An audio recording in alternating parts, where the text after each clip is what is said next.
আল্লাহ সুবহানাহু তাআলার ৯৯টা নাম পবিত্র কোরআন এবং হাদিসে বর্ণিত আছে। কেউ যদি এই ৯৯টা নাম আয়ত্ত করে নেয়, মান আহসাহা, কেউ যদি আল্লাহ সুবহানাহু তাআলার এই ৯৯টা নাম আয়ত্ত করে নেয়, দাখালাল জান্নাহ, সে জান্নাতে চলে যাবে। আল্লাহু আকবার। আল্লাহ সুবহানাহু তাআলার এই ৯৯টা নাম আয়ত্ত করার অনেক মাধ্যম আছে, তার মধ্যে একটা মাধ্যম বলে আজকের বক্তব্য শেষ করব। সেই একটা মাধ্যম কি? আল্লাহর গুণে গুণান্বিত হওয়া। আল্লাহর গুণে ১০০তে ১০০% মানুষের পক্ষে গুণান্বিত হওয়া সম্ভব নয়, কিন্তু যে মানুষ যত বেশি পরিমাণে আল্লাহর গুণে গুণান্বিত হওয়ার চেষ্টা করবে, আল্লাহর ওই গুণের বহিঃপ্রকাশ ওই মানুষের উপর তত বেশি পরিমাণে হবে। যেমন আল্লাহর একটা গুণ, আল্লাহ রহিম, আল্লাহ দয়া করে। আপনি আল্লাহর দয়া চাচ্ছেন, তো আপনার কি উচিত নয় অন্যের উপর দয়া করা? কথা বলেন, আপনার কি উচিত না উচিত নয়? উচিত। আল্লাহ ক্ষমাশীল, আপনি আল্লাহর কাছে ক্ষমা চাচ্ছেন, আপনার কি উচিত নয় অন্য কাউকে ক্ষমা করা? আপনার অধীনস্থ কর্মচারী, স্ত্রী, পুত্র, আত্মীয় স্বজন, দায়িত্বশীল, তাদেরকে ক্ষমা করা। তাহলে আল্লাহর গুণ ক্ষমা করা, এই গুণটা আপনি যত বেশি পরিমাণে নিজের মধ্যে আনতে পারবেন, তথা আপনি যত বেশি পরিমাণে মানুষের ভুল ত্রুটি ক্ষমা করতে পারবেন, আল্লাহর ক্ষমাশীল হওয়া এই গুণের বহিঃপ্রকাশ আপনার উপরে তত বেশি পরিমাণে হবে, তথা আল্লাহ আপনাকে তত বেশি পরিমাণে ক্ষমা করবে। আল্লাহু আকবার। ইরহামু মান ফিল আরদি ইয়ারহামুকুম মান ফিস সামা। হে দুনিয়ার মানুষ, দুনিয়াতে যারা আছে তাদের উপর তোমরা দয়া করো, তাহলে আসমানে যিনি আছে তিনি তোমাদের উপর দয়া করবে। তাহলে আল্লাহর এই যে নামগুলোর আজকে আলোচনা করলাম, আস-সামাদের ব্যাখ্যা দিলাম, আল ওয়াকিলের ব্যাখ্যা দিলাম, আশ-শাকুরের ব্যাখ্যা দিলাম, আল লাতিফের ব্যাখ্যা দিলাম, এরকম আরও আল্লাহ সুবহানাহু তাআলার যত গুণ আছে, এগুলো যদি আমরাও আমাদের মধ্যে আয়ত্তে আনার চেষ্টা করি, যেটা যেটা সম্ভব। কিছু গুণ আছে যেটা অসম্ভব, মানুষের পক্ষে আয়ত্ত করা সম্ভব নয়। যেমন আল হাই, চিরঞ্জীব, মানুষের পক্ষে চিরঞ্জীব হওয়া সম্ভব নয়, কিন্তু আল্লাহ ক্ষমাশীল, মানুষের পক্ষে ক্ষমাশীল হওয়া সম্ভব। আল্লাহ দয়ালু, মানুষের পক্ষে দয়ালু হওয়া সম্ভব। আল্লাহ জ্ঞানী, মানুষের পক্ষে জ্ঞানী হওয়া সম্ভব। আল্লাহ দায়িত্ব নেয়, আপনিও দায়িত্ব নেন। আপনি দুটো এতিম বাচ্চার দায়িত্ব নেন, অসহায় মানুষের দায়িত্ব নেন, তাহলে আপনি যত বেশি পরিমাণে অন্যের দায়িত্ব নেবেন, আল্লাহ সুবহানাহু ওয়া তাআলা তত বেশি পরিমাণে আপনার দায়িত্ব নেবে।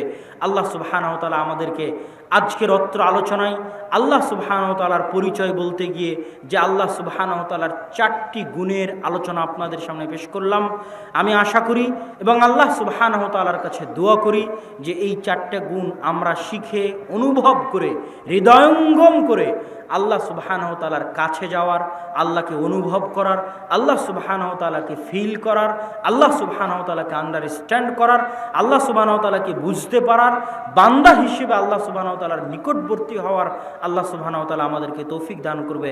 আল্লাহুম্মা আমিন।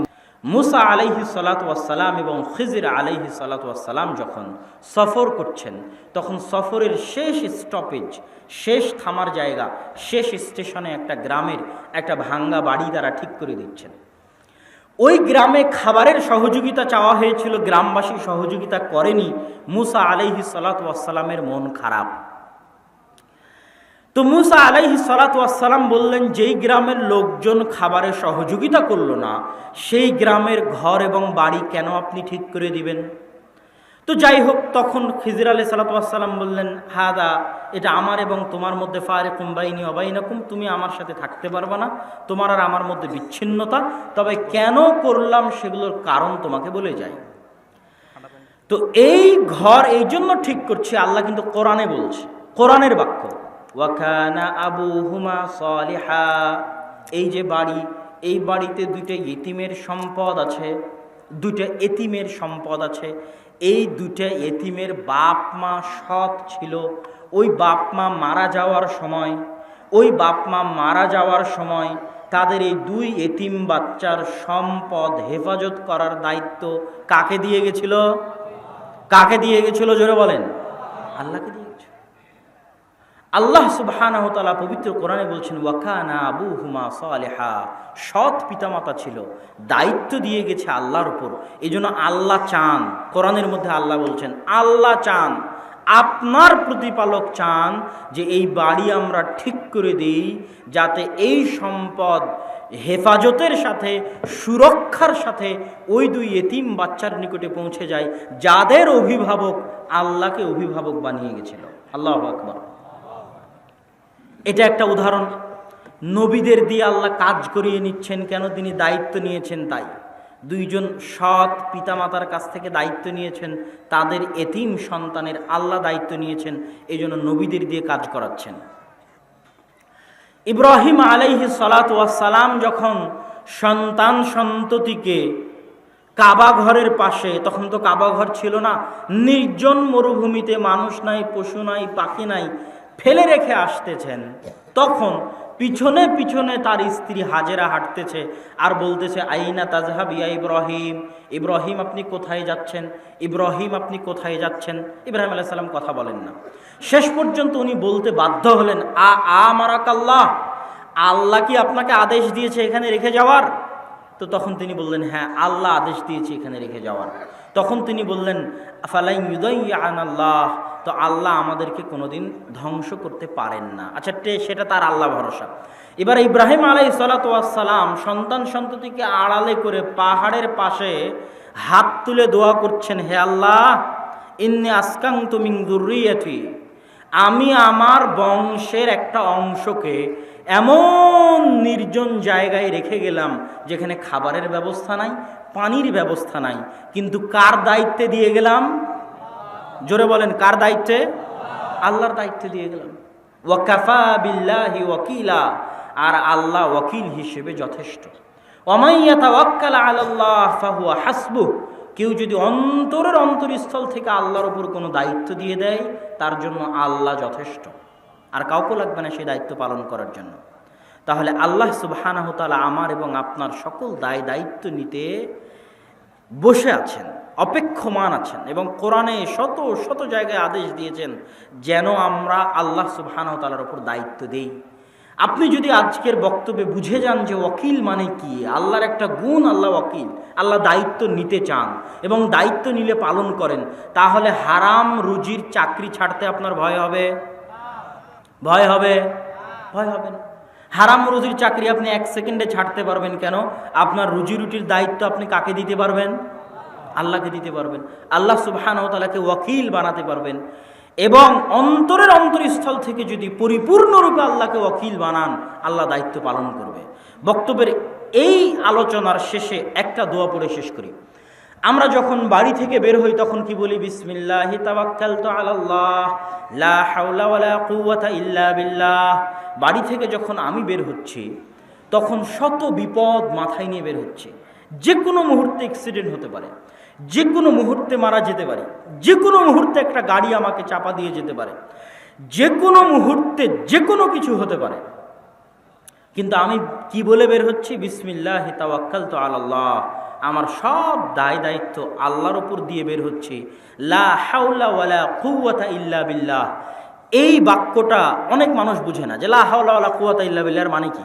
সবাই বলে যে লা হাওলা ওয়ালা কুওয়াতা ইল্লা বিল্লাহ। এর অর্থ হচ্ছে, পৃথিবীতে যারা আমার ক্ষতি করতে চায়, পৃথিবীতে যারা আমার শত্রু, পৃথিবীতে যারা আমার সাথে হিংসা করতে চায়, তাদের হিংসা করার শক্তি জিরো, তাদের ক্ষতি করার শক্তি জিরো, তাদের আমাকে ধ্বংস করার শক্তি জিরো। লা হাওলা ওয়ালা কুওয়াতা ইল্লা বিল্লাহ। আল্লাহর শক্তি, আল্লাহর ক্ষমতা ছাড়া পৃথিবীতে আর কোনো কিছুর ক্ষমতাকে এই বাক্যের মধ্যে স্বীকার করা হয়নি, মেনে নেওয়া হয়নি।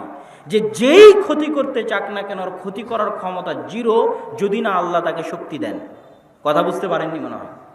তথা পৃথিবীতে একটা পারমাণবিক বমের শক্তি জিরো। এই বাক্যের অর্থ হচ্ছে এটা, যে একটা পারমাণবিক বম এখানে রেডি হয়ে আছে, ওর পাওয়ার ইজিক্যাল টু জিরো। লা হাওলা ওয়ালা কুওয়াতা ইল্লা বিল্লাহ। যদি না আল্লাহ সেটাকে বিস্ফোরিত হওয়ার অনুমতি না দেন, ক্ষতি করার অনুমতি না দেন, সকলের পাওয়ার জিরো। লা হাওলা ওয়ালা কুওয়াতা ইল্লা বিল্লাহিল আলিয়্যিল আযীম। আমার আলোচনা আজকে আল্লাহ সুবহানাহু ওয়া তাআলার যে গুণাবলী, সেই গুণাবলীর শেষ যে বৈশিষ্ট্য যেটা নিয়ে আমরা আজকে আলোচনা করব, সেটা আগের যতগুলো আলোচনা করলাম সবগুলোর চেয়ে ব্যতিক্রম। সেটা হচ্ছে আশ-শাকুর। আল্লাহ সুবহানাহু ওয়া তাআলা শুকরিয়া আদায়কারী। আল্লাহ সুবহানাহু ওয়া তাআলা শুকরিয়া আদায়কারী। আপনাদেরকে আমি প্রশ্ন করতে চাই যে মানুষ শুকরিয়া আদায়কারী হয় যে ভাই তোমার শুকরিয়া, আমার এই কাজটা করে দিলাম, তো আল্লাহর আমরা কি এমন উপকার করলাম যে আল্লাহ শুকরিয়া আদায়কারী? প্রশ্ন কি আমার বুঝতে পারছেন? কথা বলতে হবে আমার সাথে, প্রশ্ন কি বোঝা যায়? আল্লাহ বলছেন যে আল্লাহ শুকরিয়া আদায়কারী। শাকুর মানে শুকরিয়া আদায়কারী। শুকরিয়া আদায়কারী তো মানুষে হয়, যার উপকার করলে সে আমাকে শুকরিয়া আদায় করলো। আচ্ছা, আল্লাহ সুবহানাহু ওয়া তাআলা শুকরিয়া আদায়কারী, এটা বুঝার আগে আমাকে এবং আপনাকে বুঝতে হবে, আপনারা এখানে যে যতজন উপস্থিত আছেন, বহু মানুষের উপকার করেছেন, উপকার করে সে আপনাকে ধোঁকা দিয়েছে এমন হয়নি? হয়েছে না হয়নি? বহু মানুষের উপকার করেছেন, উপকার করার পর সে আপনার ক্ষতি করেছে এমন হয়েছে না হয়নি? হয়েছে। তাহলে কারো উপকার করার পর ধোঁকা খেলে মনে কষ্ট লাগে, কারো উপকার করার পর সে যদি পাল্টা আমার ক্ষতি করে মনে কষ্ট লাগে। কিন্তু আজকে যদি এই বক্তব্য শুনে আপনি বুঝতে পারেন যে আল্লাহ শাকুর, তাহলে আপনার মনে আর কোনো কষ্ট থাকবে না। যদি বুঝতে পারেন যে আল্লাহ শাকুর, আল্লাহ কি বুঝাতে চাচ্ছে এই শাকুর নাম দিয়ে? ইনি বিপদে পড়েছে, আমার কাছে ৭,০০০ টাকা ধার চাইলো, আমি এই ৭,০০০ টাকা ওনাকে ধার দিলাম। এই ৭,০০০ টাকা ওনাকে ধার দেওয়ার বিনিময়ে আল্লাহ বলছে ওর শুকরিয়া আদায় করার জিম্মেদারি নয়, শুকরিয়া আদায় করার জিম্মেদারি কার? কে শুকরিয়া আদায় করবে আপনার? জোরে বলতে হবে, কে? আল্লাহ। আপনার প্রতিবেশী আপনার কাছে একটা জিনিস সহযোগিতা নিতে এসেছে, চাউল, ডাল, ভাত যেটাই হোক আপনি দিলেন। আপনি যে ওকে দিলেন, এর জন্য আপনার শুকরিয়া কে আদায় করবে? জোরে বলেন, কে আদায় করবে? এর নাম হচ্ছে আল্লাহ শাকুর। আল্লাহ আপনার শুকরিয়া আদায় করতে চান। কত মজার জিনিস দেখেন। তাহলে এবার বুঝেন, আমি যদি এনার কাছে শুকরিয়া চাই, এনার শুকরিয়া আদায় করার ক্ষমতা সীমাবদ্ধ, লিমিটেড। আপনি আপনার প্রতিবেশীর কাছে শুকরিয়া চাইলেন, তার শুকরিয়া আদায় করার ক্ষমতা লিমিটেড। উনি আমাকে কি দিয়ে শুকরিয়া আদায় করবে? বলবে থ্যাংক ইউ, অনেক অনেক শুকরিয়া ভাই, আপনি আমার সহযোগিতা করেছেন। আরও যদি শুকরিয়া আদায় করে আমাকে ৫টা হাজার দিবে, 10টা হাজার দিবে, তার চেয়ে আরেকটু বেশি দিবে, তার চেয়ে আরেকটু বেশি দিবে, আমি কোনো বিপদে পড়লে কাজে লাগবে। কিন্তু ওনার শুকরিয়া আদায় করার সামর্থ্য কি?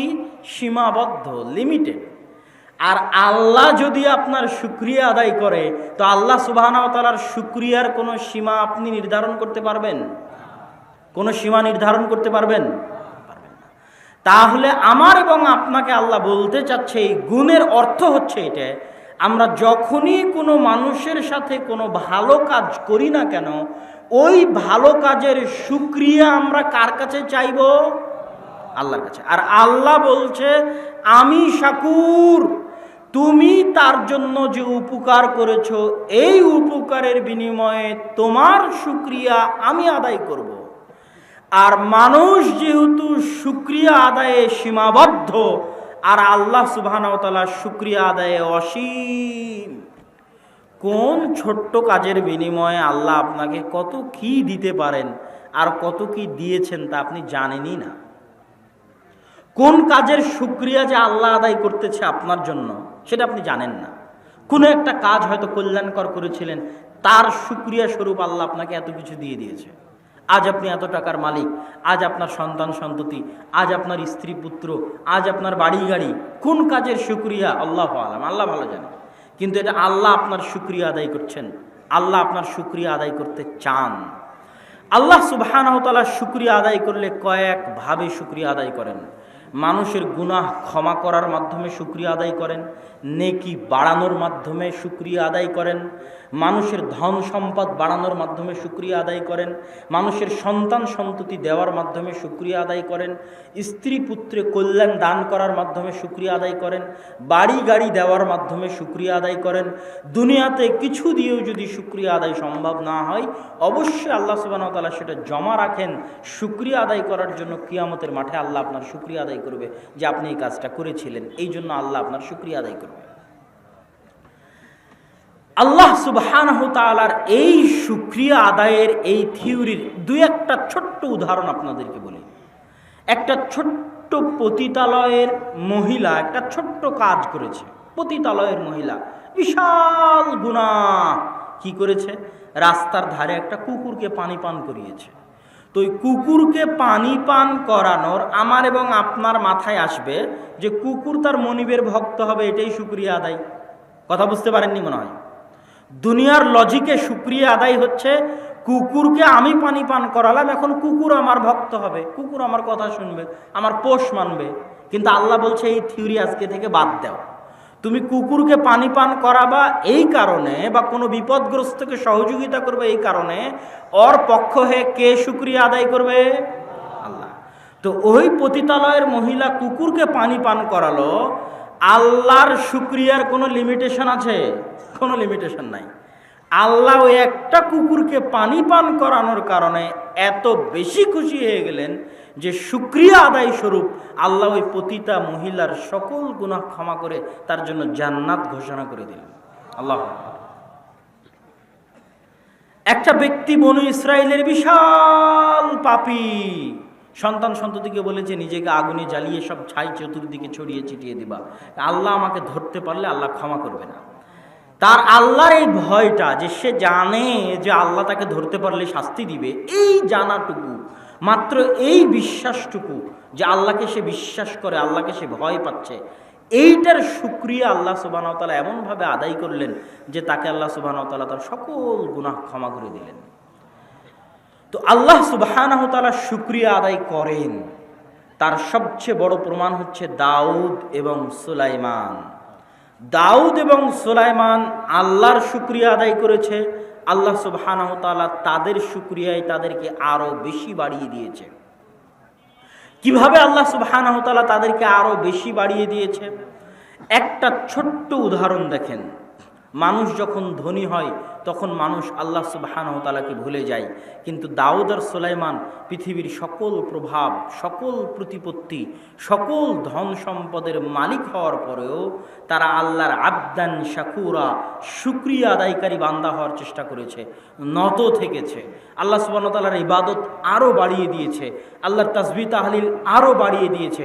তখন আল্লাহও তার শুকরিয়া আদায়ের পরিমাণ আরও বাড়িয়ে দিয়েছে। আল্লাহ সুবহানাহু ওয়া তাআলা বলেছে, লাইন শাকারতুম লাযীদান্নাকুম, তোমরা যদি আমার শুকরিয়া আদায় করো আমি আরো ডবল করে শুকরিয়া আদায় করব, আমি আরো বেশি করে শুকরিয়া আদায় করব। সম্মানিত উপস্থিতি, এতক্ষণ যাবৎ আমরা আল্লাহ সুবহানাহু তাআলার যে গুণাবলীগুলোর আলোচনা শুনলাম, এই গুণাবলীগুলোর সারমর্ম বলতো বক্তব্যের শেষে এই গুণাবলীগুলোর উপর আর দুই একটা বাক্য যুক্ত করব। সারমর্ম কি? এক, আমরা আলোচনা করেছি আস-সামাদ। দুই, আমরা আলোচনা করেছি আল-লাতীফ। তিন, আমরা আলোচনা করেছি আল-ওয়াকিল। চার, আমরা আলোচনা করেছি আশ-শাকুর। আস-সামাদ এটা আল্লাহর নাম। এই নামের অর্থ কি? আল্লাহ অমুখাপেক্ষী। আর দুনিয়াতে যারা আছে সবাই চাইতে না চাইতে, বিশ্বাস করলেও না বিশ্বাস করলেও, বুঝলেও না বুঝলেও আল্লাহর মুখাপেক্ষী। অতএব অবুঝ না থেকে, বাধ্য না হয়ে, বিপদে না পড়ে স্বাভাবিক অবস্থায় আল্লাহর মুখাপেক্ষী হওয়া ভালো। বিপদে পড়ে তো মুখাপেক্ষী ফেরাউনও হয়েছে। অতএব যেহেতু আল্লাহর মুখাপেক্ষী আমরা আছি, সেহেতু স্বাভাবিক অবস্থায় আল্লাহর মুখাপেক্ষী হলে আল্লাহ খুশি হবেন। দুই, আল্লাহ করেন, আর আল্লাহ আমাদের জন্য যদি কিছু করতে চান সেটা তিনি সূক্ষ্ম থেকে সূক্ষ্মভাবে করেন, ডাইরেক্ট অ্যাকশনে আল্লাহ সুবহানাহু ওয়া তাআলা যান না। তিন, আল্লাহ সুবহানাহু ওয়া তাআলা ওয়াকিল, আমাদের সব দায় দায়িত্ব আমরা আল্লাহকে দিতে পারি, দিয়ে নিশ্চিন্ত হয়ে যেতে পারি। ছেলে মেয়ে, ধন সম্পদ, আত্মীয় স্বজন, বিপদ আপদ সকল ক্ষেত্রে নিশ্চিন্ত মনে আল্লাহর উপর দায়িত্ব দিয়ে টেনশন মুক্ত হওয়া সম্ভব। কেন? তিনি ওয়াকিল। শাকুর, মানুষের উপকার করে তার কাছে শুকরিয়া চাওয়ার প্রয়োজন নাই। মানুষের উপকার করে শুকরিয়া আপনার ওই মানুষের পক্ষ থেকে আল্লাহ আদায় করবে, এই নিয়তে মানুষের উপকার করেন। আল্লাহ যখন শুকরিয়া আদায় করবে, বেহিসাব শুকরিয়া আদায় করবে। এবার আসি বক্তব্যের শেষে আল্লাহ সুবহানাহু ওয়া তাআলা পবিত্র কোরআন মাজিদে বলেছেন, ওয়ালিল্লাহিল আসমাউল হুসনা ফাদউহু বিহা। আল্লাহর অগণিত অসংখ্য নাম আছে। এরকম যে 4টা নাম বললাম, আমি যদি এরকম আল্লাহর 99টা নামের ব্যাখ্যা করতে থাকি, আপনি বুঝতে থাকবেন আর নতুনভাবে অনুভব করতে থাকবেন যে আল্লাহ কেমন, আল্লাহ কি, আল্লাহ কাকে বলে, আল্লাহর পরিচয় কি, বহু লম্বা আলোচনা হবে। তো আল্লাহ কোরআনে কি বলছে? ওয়ালিল্লাহিল আসমাউল হুসনা, আল্লাহর অগণিত অসংখ্য নাম আছে। তোমরা আল্লাহ সুবহানাহু ওয়া তাআলার এই অগণিত অসংখ্য নাম দিয়ে তোমরা আল্লাহকে ডাকো। 2, রাসূল সাল্লাল্লাহু আলাইহি ওয়াসাল্লাম বলছেন, ইন্না লিল্লাহি 99 আসমা, আল্লাহর 99টা নাম আছে। 99টা নাম মানুষে জানে, আল্লাহর নাম অগণিত এবং অসংখ্য, যেটা বহু হাদিসে প্রমাণিত যে আল্লাহর নাম অগণিত এবং অসংখ্য, কিন্তু 99টা নাম মানুষে জানে।